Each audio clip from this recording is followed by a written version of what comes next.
Alright, so in this lecture we're going to look at some elements of continuum mechanics, and in particular deformation and strain. We're going to derive the Green-Saint Venant strain tensor. And I'm recording this for a class on plasticity, but I'll probably also use this for elasticity as well.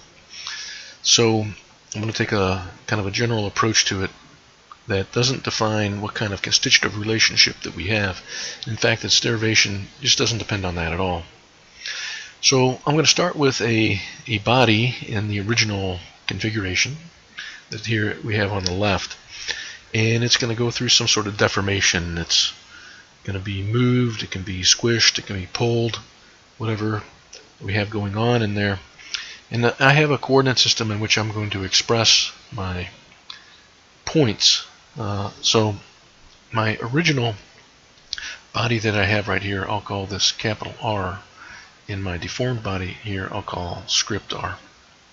Now this discussion I've taken from and modified from a Barisi and Chong Theory of Elasticity textbook. But it's basically general continuum mechanics. So in continuum mechanics we have a couple things that we have to keep track of. One is that we have what are called continuous deformations. That means I cannot take a single point and split it into 2 points, and I cannot take 2 points and collapse them to one location. And so with those things we can say something mathematically about what goes on with stress and strain. Here we're looking at deformation and strain. So say I have a point that is in this object, and I'll call that point regular P, and it gets transformed and it gets moved over here somewhere, and maybe this is the new point. I'll call that script P. So it's sitting over here, and associated with that is some sort of direction vector going through that point. I'll call that D regular S, and over here maybe it moves a little bit, but it's changed. It has a different length over here. It's called D script S. Now if we want to have that in our original and deformed system, we can reference it to some coordinate system back here, and I've drawn this with our unit basis vectors E hat 1, 2, and 3 in our x1, x2, x3 coordinate system, which is going to be for us an orthonormal coordinate system. And we're going to do this in orthonormal axes so that the unit vectors each have magnitudes of 1 and they're mutually perpendicular to each other. Well, I can have a position vector that goes from the origin of this coordinate system over to my point P. Trying to draw that as kind of a straight line, and so that position vector will be x, and over here from my coordinate system to where the point ends up after the deformation, I'll do my best to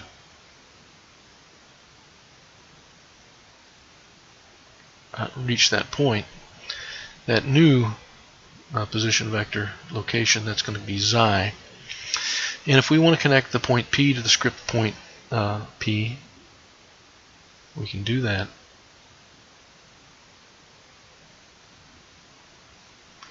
And that will be the displacement U. Okay, so there's a couple ways to think of this. If we define this vector x and this vector xi, if I want to find the vector u, then we have the final minus the initial position vectors. Oops.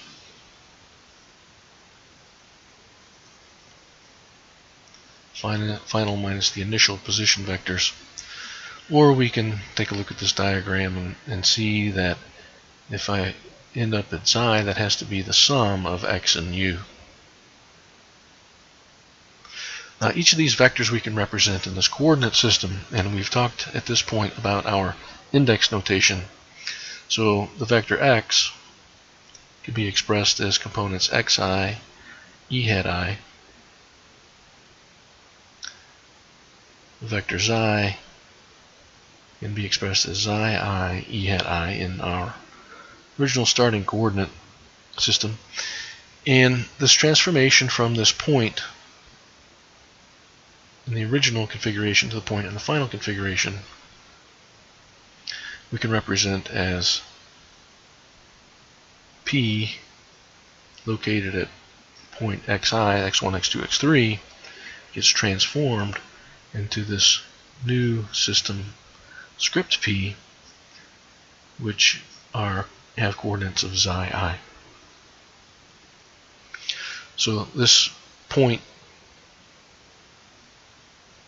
P transforms to script P by a transformation.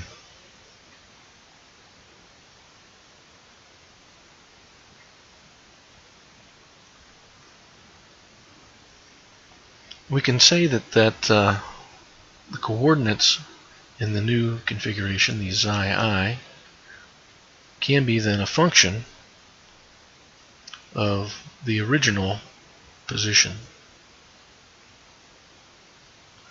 And I guess we could put in there time if we want as well. Right now, we're not going to be too worried about explicitly tracking time, but things change. So xi I is equal to a function of x1, x2, x3 and time in general. And we're going to assume that these functions, these relations, are continuous and differentiable.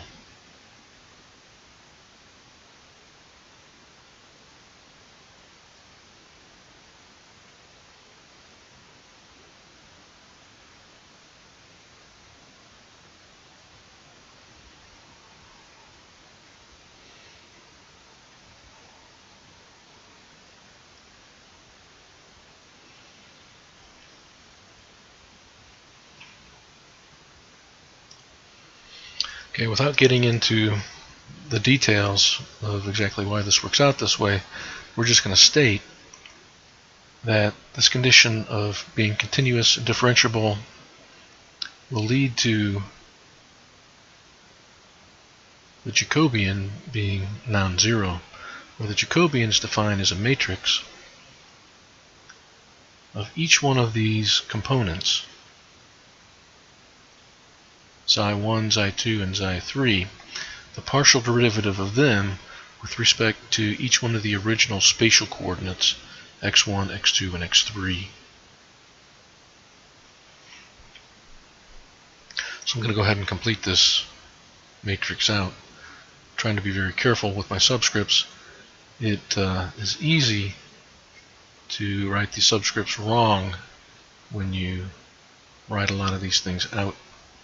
Now in class, I usually ask my students to keep an eye on me and to point out when I do make a mistake.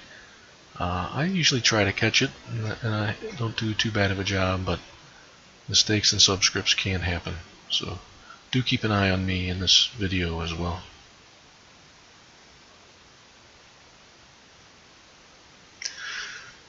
Okay. So continuous differentiable leads to the Jacobian being non-zero.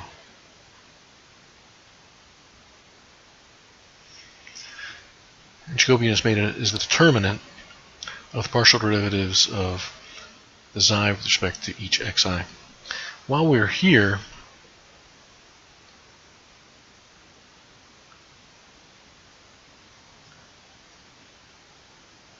let's take a look at a very special type of transformation.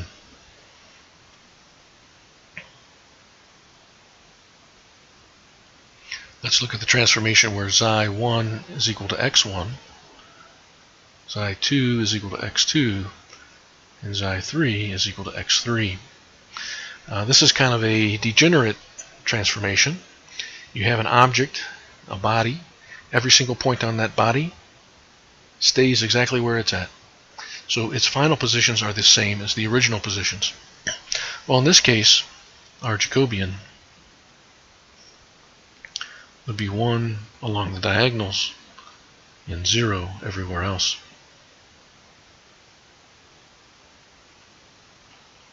So we end up with a determinant of 1, which isn't 0, which means we do have a continuous deformation. So a degenerate deformation is a valid deformation. Now there are other more compact ways to write this, and depending on how you want to do it.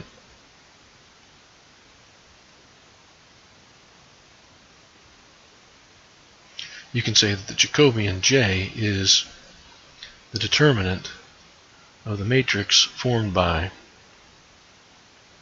partial derivative of, say, xi I with respect to xj.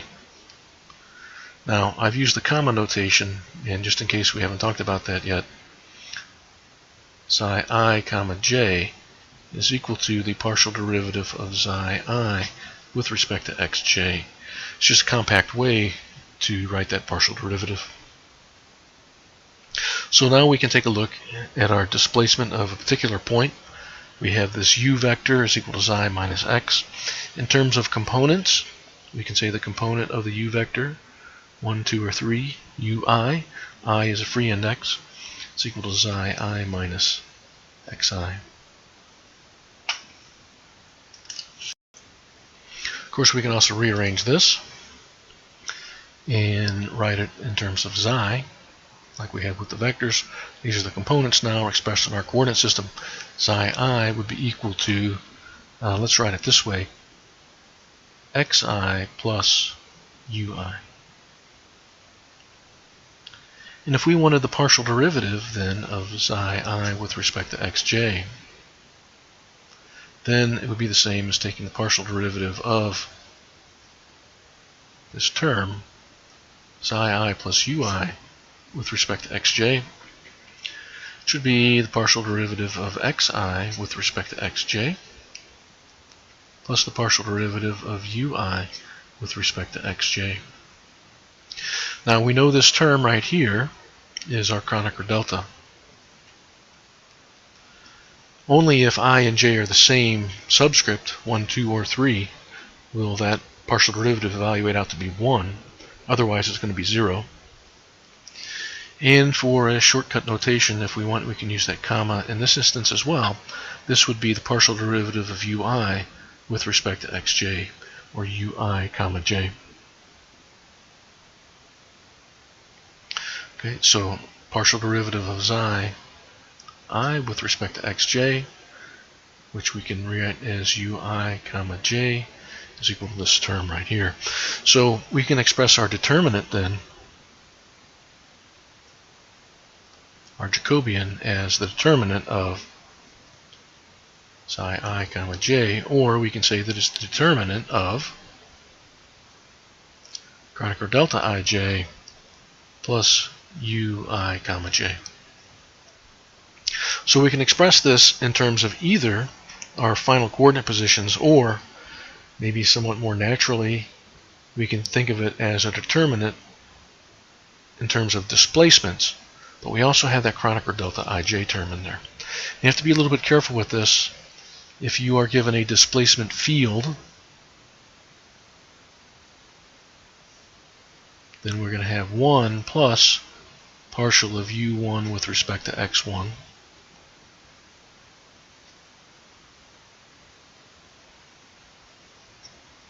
and so forth. There's no 1 plus on this term because 1 and 2 are not equal.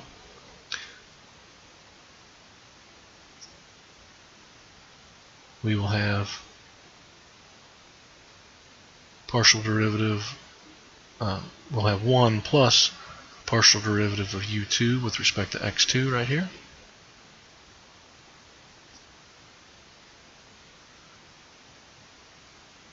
And the partial derivatives of u3 with respect to x1, partial derivative of u3 with respect to x2, and then in this last term we'll have 1 plus partial derivative of u3 with respect to x3.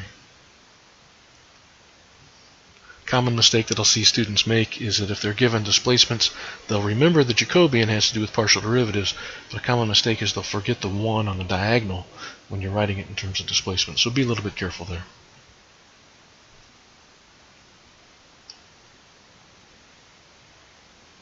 Alright, so let's talk next a little bit about the gradient of a displacement vector field. kind of motivate this, I want to give a little bit more specific form to my three-dimensional body. It could be very arbitrary, but I want to show this to kind of get you to think along the lines of vector fields. So a field is something that changes with spatial location. And if I want the displacement vector, that would be the amount of movement of a point. So maybe this point maps over to this point over here. And the point 1 inch below it, or whatever, maps to the point 1 inch below it over here. So those would be the displacement vectors. But if I look at a point maybe here, here, here, and here, well, that point may map over here. This point may map over to this location.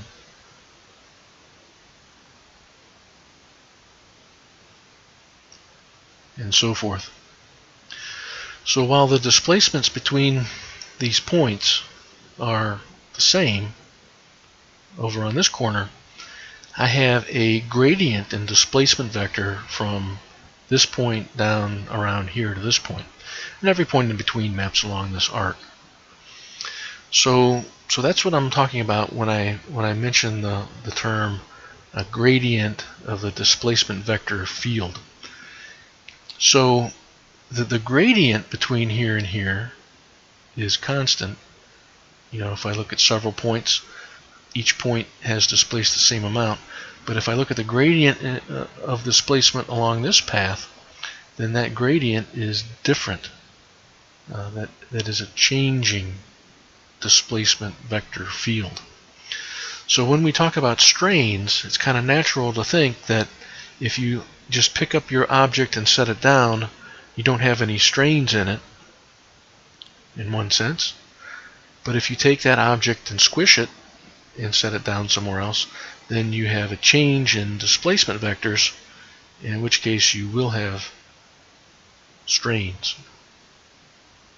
So we want to talk a little bit about this gradient of a displacement vector field. There's different ways to write it. Different books use different notation to kind of mean the same thing. Some people write out the term grad. So for gradient of the displacement vector field U. But we can also say that it's the gradient with the partial derivative of the vector field. So this is a function of x, y, and z with respect to spatial component. I know I'm kind of mixing my symbols a little bit, but we'll fix that here in a second. This gradient itself is a vector quantity. So we have this term, those are the weights that go in front of the e hat 1, 2, and 3 directions. If we want to instead think of this as components, we would have the components, the gradient of maybe uj times e hat j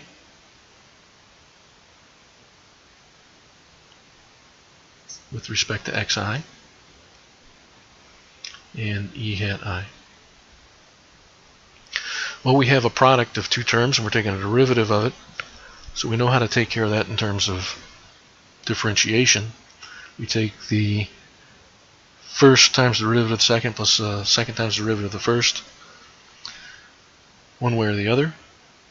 So let's go with the partial derivative of uj with respect to xi.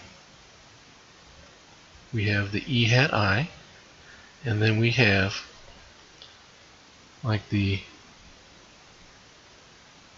we have these e hat j terms. I'm going to write it out on this side.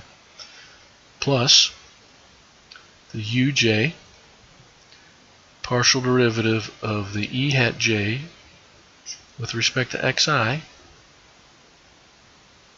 and the e hat I. So one way to interpret this then is that this is the partial derivative of, or the rate of change of the unit basis vectors with respect to spatial position. If I have a fixed orthonormal basis, this term goes away.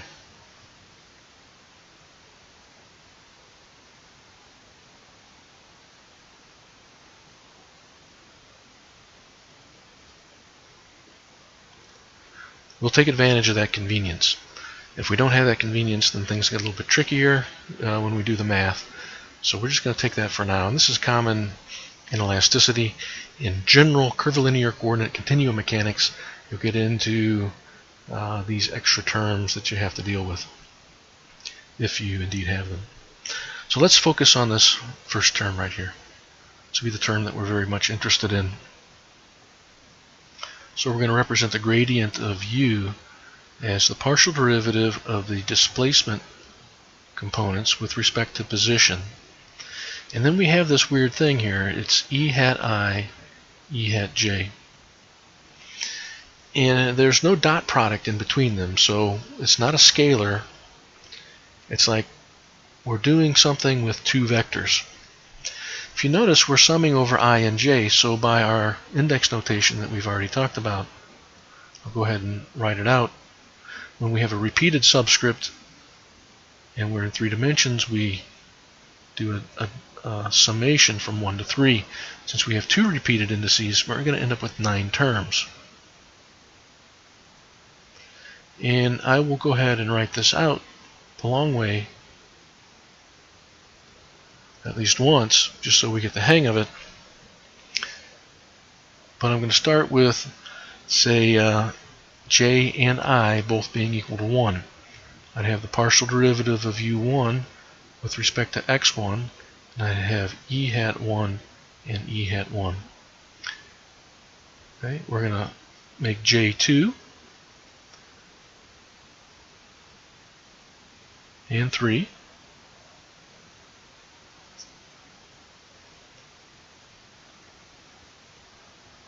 Now this is summation, and now we're going to have j is equal to 1 and I is equal to 2.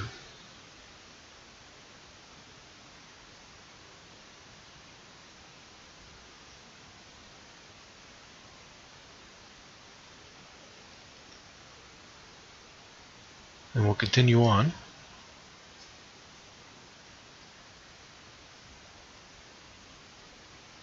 Now we'll make u equal to 1 and j equal to 1 and I equal to 3.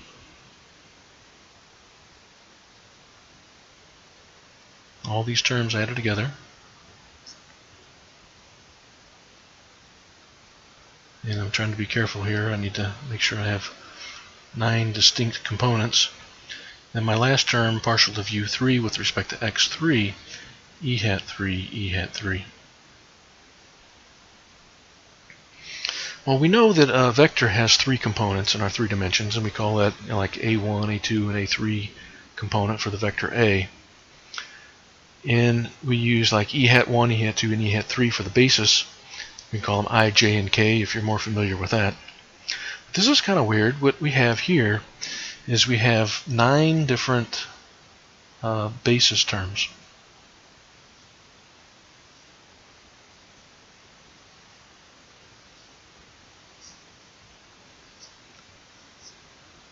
So this is like the I, j, and k components in a vector.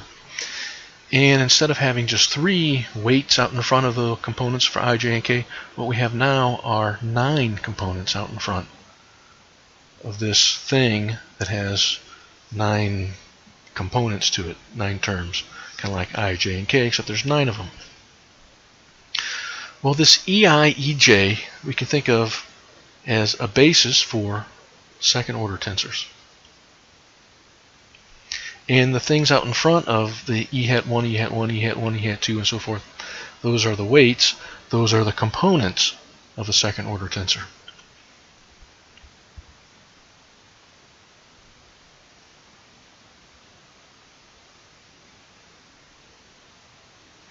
Let's just write a few notes. 9 terms in the expansion.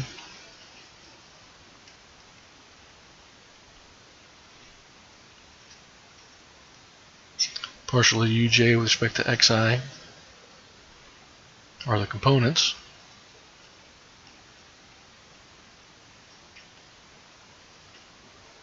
And we'll learn that this is a second order tensor.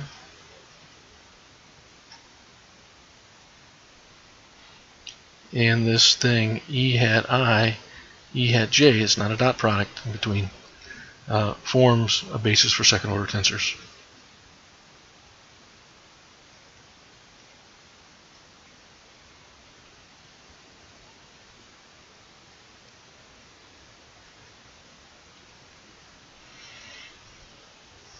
And we talked about bases, it has to span the space and the whole bit.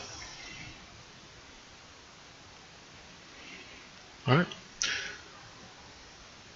Let's write this out in a matrix form, and then I think that will help us get a little more insight. But again, when you're doing all this math, a lot of times it's physically meaningful if you draw a picture and just pause for a minute and think about what this means. So while we have this picture here, let's look at this term. So this is the partial derivative. I turn my cursor on. This term right here is the partial derivative of the u1 component with respect to x1. So if we call our directions like this, x1, x2, and x3 out this way, it's the rate of change of the displacement in the one direction with respect to x1. Okay, so you can see that there's a rate of change of displacement between this point and this point. There is no rate of change of displacement between this point and this point, because they go out the same amount in the x direction. So we have various rates of change of this one component with respect to x1. Now this component right here is the rate of change of the one component with the two direction. Okay, so there's also some change in the one component with the two direction. Okay, and so forth. And so that gives some physical feel for this. So the gradient of the displacement tensor already wraps up into it something to do with deformation and strain and rates of change. Alright, so we can represent the components of the gradient of u is this matrix that's formed by ui comma j, where I've shown this in the matrix form with my comma notation. Now in general, we can have this gradient of the displacement equal to a symmetric part and an anti-symmetric part.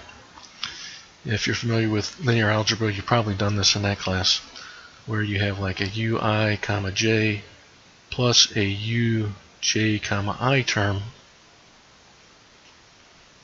plus 1/2 ui comma j minus uj comma I,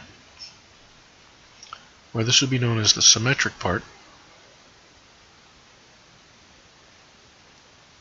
and this would be the anti-symmetric part.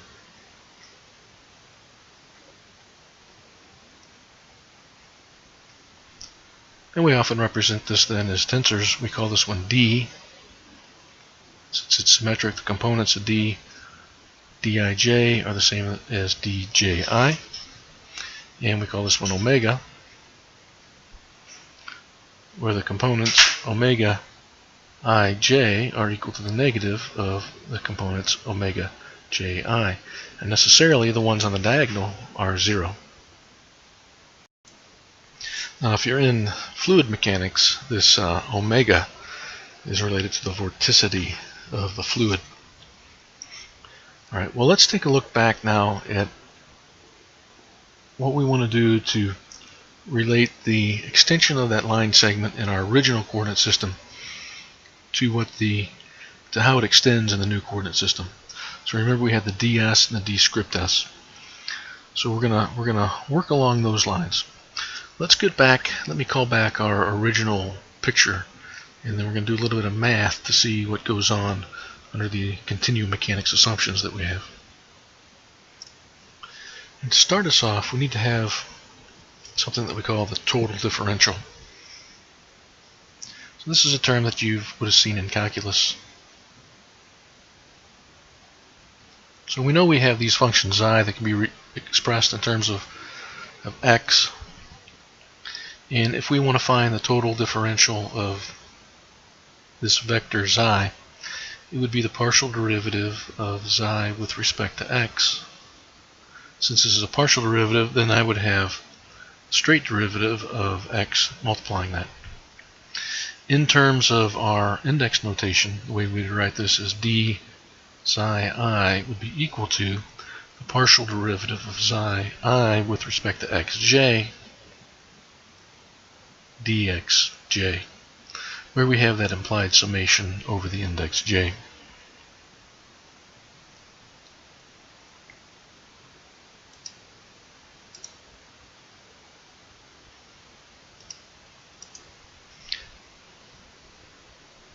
Now, we've investigated this term recently. So d psi I can be expressed as Kronecker delta ij, and in terms of the displacements, the partial derivative of ui with respect to xj. And we have the dxj out here and behind it. So this term in the parentheses, this is a second order tensor. We saw that the displacement gradient terms formed a second order tensor, and this Kronecker delta ij, it's often known as the identity tensor. So add those two together and we have a second order tensor still.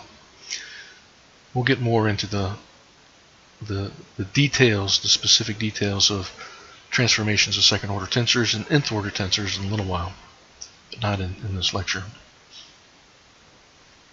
So this term right here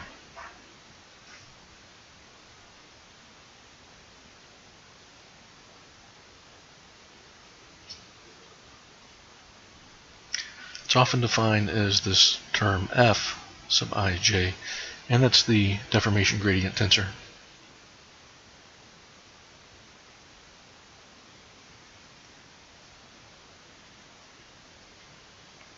One way to think of a tensor is that a tensor takes a vector and turns it into another vector. So what do I mean by that? I have a vector of components,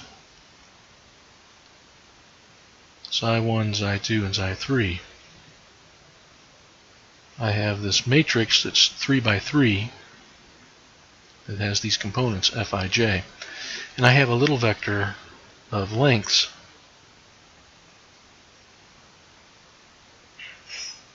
dx1, dx2, and dx3.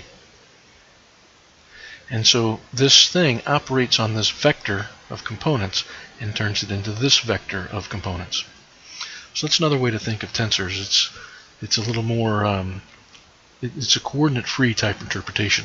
Even though I've drawn these with specific components and vectors, it's in general we can say second order tensor turns one vector into another vector. And just for informational purpose, some people call that f a two-point tensor because it involves the original configuration and the final configuration. Alright, so this ds that I have in this picture, that's the magnitude of this thing. And this thing is actually the vector around that point, dx, and over here this is the vector d psi. This is going to have components dxi, and over here this is going to have components d psi I, if you will.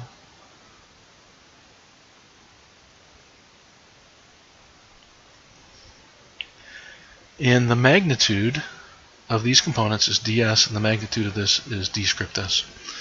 So this is the magnitude of dx, and this is the magnitude of d psi.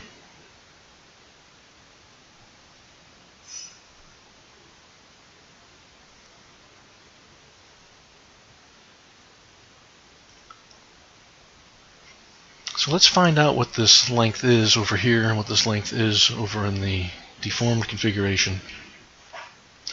And it's actually going to be a little bit easier for us if we look at the square of the length. So we're going to look at ds squared and d script s squared. Let me make a little bit of a room here. Alright, so we want the change in the square of the lengths, d script s squared minus d regular s squared.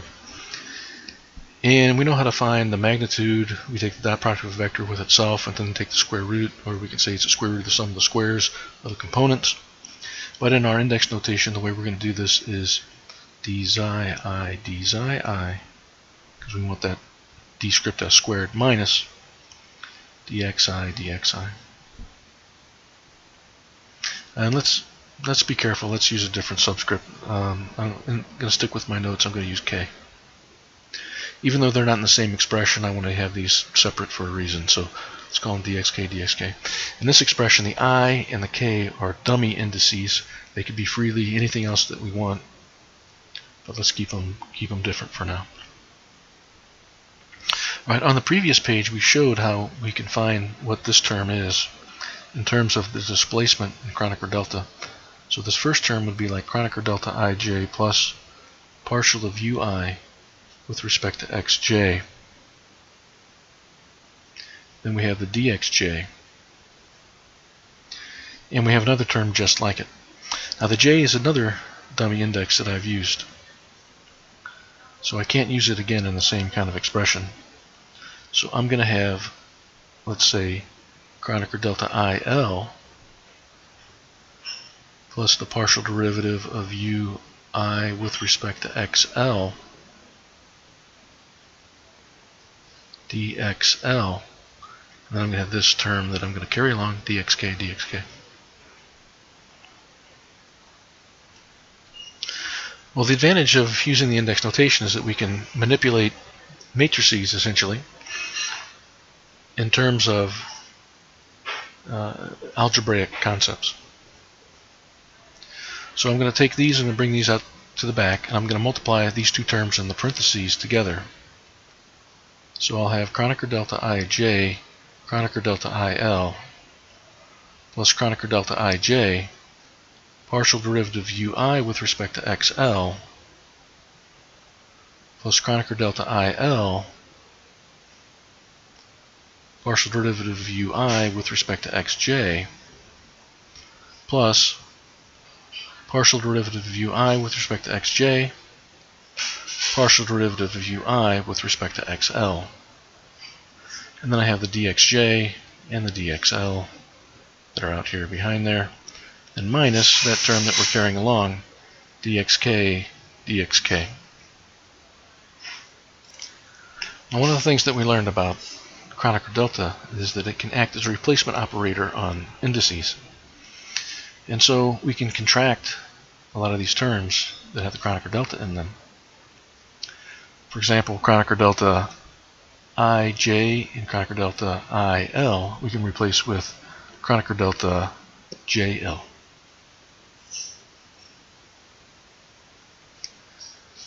Kronecker delta ij times this term can be contracted, replaced here. The I can go to a j, so this partial of uj with respect to xl. And in this term right here, we can do that contraction again. Now we have the partial derivative of ul with respect to xj. There's nothing we can do with this last term, so I'm just going to repeat it here.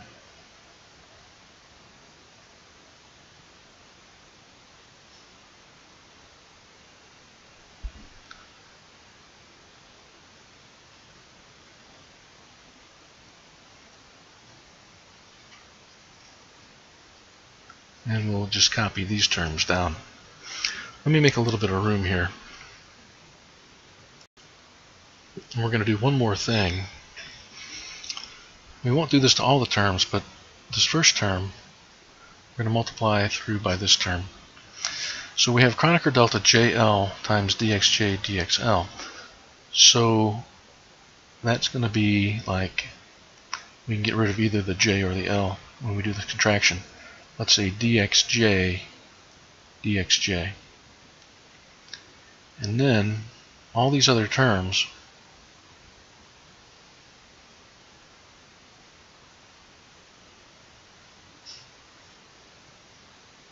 that I'll write down here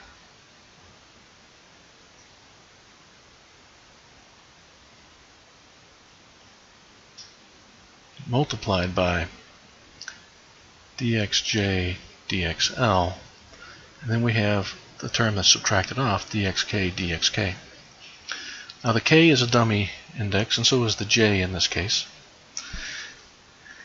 Basically, we have dx1 squared plus dx2 squared plus dx3 squared minus dx1 squared plus dx2 squared plus dx3 squared, that whole quantity. So those two terms annihilate each other. And what we have then, I'll try to write this kind of big, partial derivative of uj with respect to xl. And we have a physical field for that based on our gradient, as we discussed in that picture earlier. Partial derivative of ul with respect to xj. And then I have this term here, which has a dummy variable, dummy index in it. Partial derivative of ui with respect to xj times the partial derivative of ui, this should have been an L, with respect to xl. So this actually represents three terms. And then this whole thing is dxj dxl. So we talked about how this was a tensor, partial of u with respect to x. Well, when we have combinations of this, that is also still a tensor. It's kind of like if you take a 3 by 3 matrix and multiply it by a 3 by 3 matrix, you still get a 3 by 3 matrix. And this term in the brackets we're going to define as 2 times epsilon JL. It's J and L because those are the free indices in this expression, times this term dxj dxl. Okay, so forget about the 2 for a moment. That term in the brackets is like a 3 by 3 matrix. And what it's doing is, if we kind of ignore this term for just a second, it's taking this vector and it's turning it into a vector. And that vector is getting dotted with itself. That's the second vector term right here. And so that ends up giving us a change in the square of the lengths between those two segments in the original and the deformed configuration. Now, as we define it here, this epsilon JL is called the Green-Saint Venant strain tensor.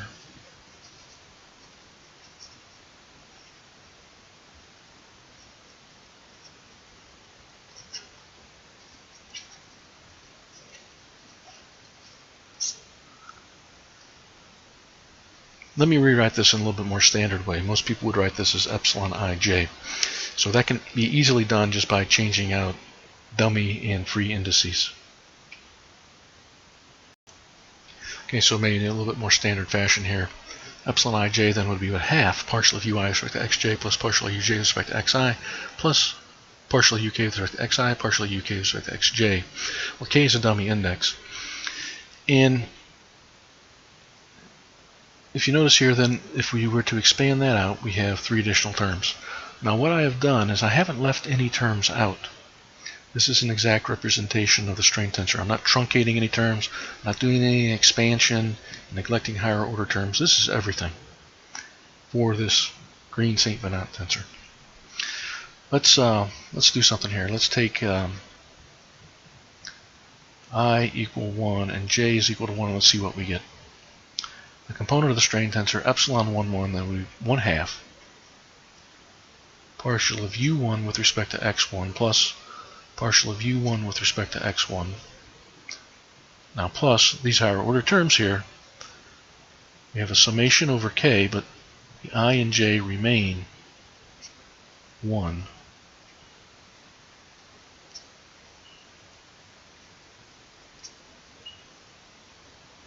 I won't always write all these out, but I think it's illustrative in this case where we have these terms. Now, of course, if I wanted to do epsilon 2, 2 and epsilon 3, 3, I get something very similar, except, with the appropriate change of subscripts. If I wanted to look at a case where they were different, like 1 and 2, term epsilon 1, 2 would be a half partial of u1 with respect to x2 plus the partial of u2 with respect to x1 plus, and we have the summation again.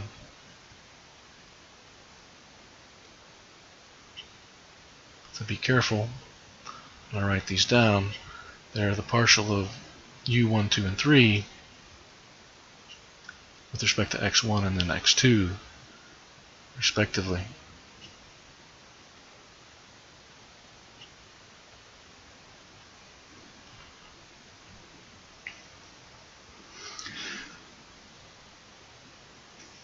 Then we have two more similar expressions for epsilon 2, 3 and epsilon 1, 3.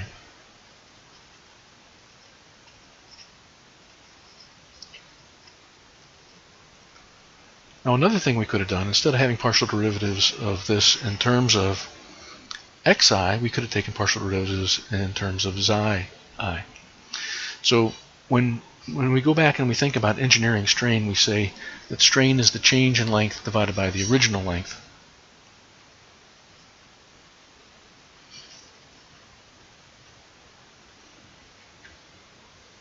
I'll put a little star by this so we know that we're talking about something different here.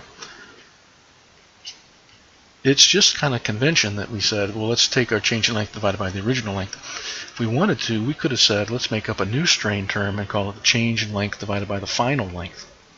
In some cases, that may make more sense. So in just the same way, we could have done all these partial derivatives and everything. Instead of writing this in terms of the x's, taking partial derivatives with respect to x, we can do that as partial derivatives with respect to xi. And then we can get what's called the Almansi strain tensor. And that's often a homework exercise that I leave, is to go through and rederive everything for the Almansi strain tensor. Well, if we keep all those terms, we have these expressions here. But if we neglect higher order terms,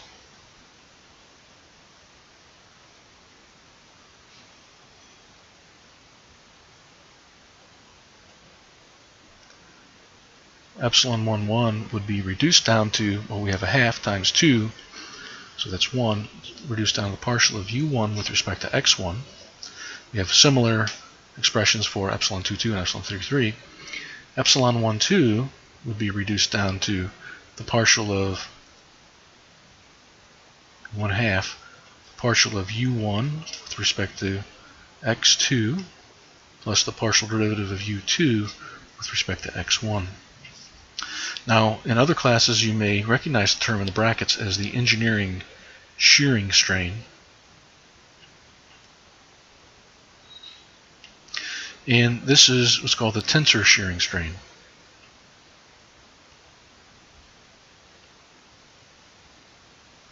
The engineering shearing strain does not transform according to the rules of tensor transformations, but the tensor shearing strain does. Tensor shearing strain is 1 half partial of ui with respect to xj plus partial of uj with respect to xi.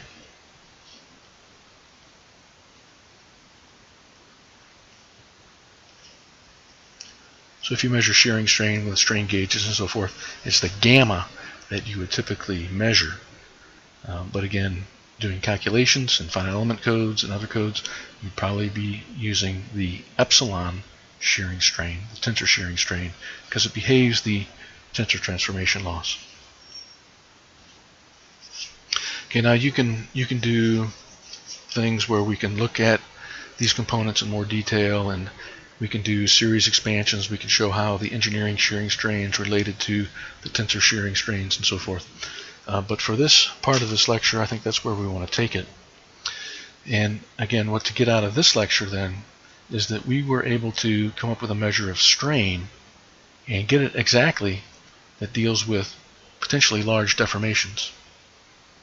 And that's important for us in plasticity because we're more likely to have large deformations in plasticity than we are in generally linear elastic behavior that you might find in more classes that don't get into plastic deformation.